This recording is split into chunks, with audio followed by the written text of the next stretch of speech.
Sesaat ditinggal nyawa, anak istri tercinta tak sudi lagi bersama. Secepatnya jasad dipendam,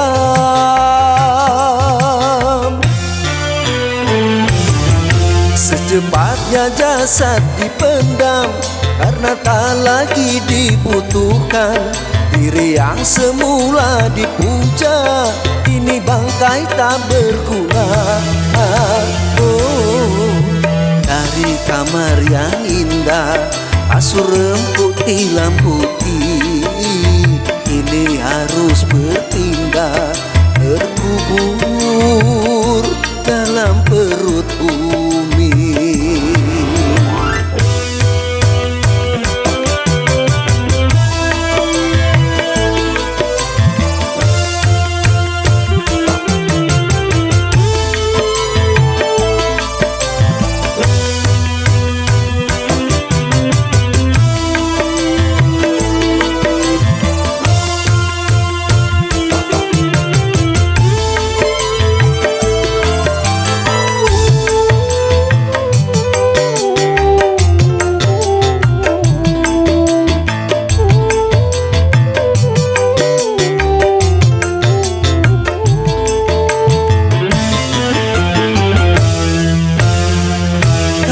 Selama ini diri berhiaskan emas intan permata, bermandi cahaya.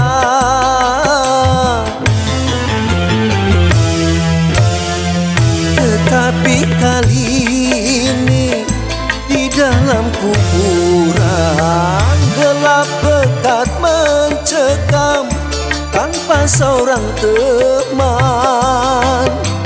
Terputuslah pergaulan, terbucurlah sendirian, diri terbungkus kain kafan. Wajah dan tubuh indah yang dulu dipuja-puja, ini tiada lagi orang sudi menyentuhnya. Jadi santapan cacing tanah,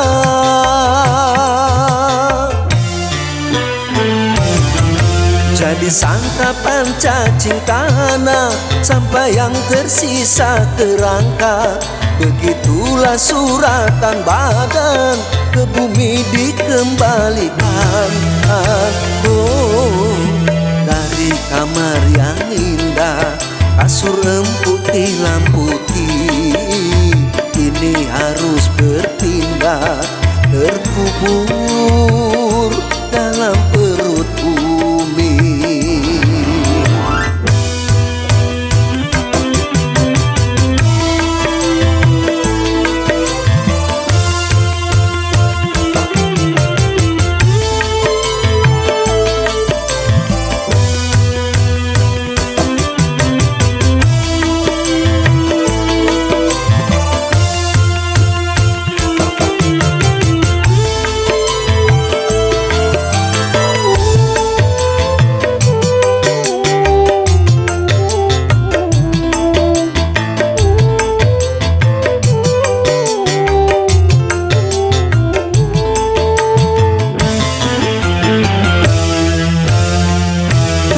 Selama ini diri berhiaskan emas intan permata, bermandi cahaya.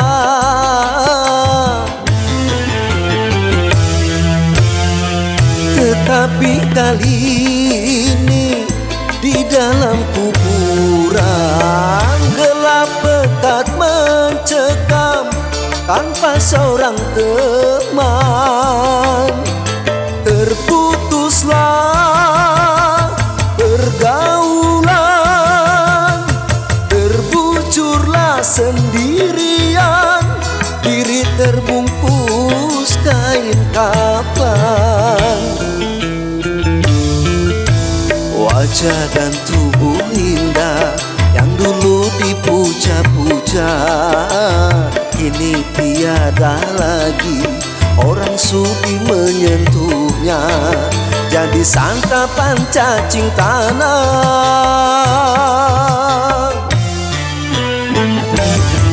jadi santapan cacing tanah, sampai yang tersisa terangkat. Begitulah suratan badan ke bumi dikembalikan. Oh, kebanyakan manusia terlena sehingga lupa bahwa maut kan datang menjelang.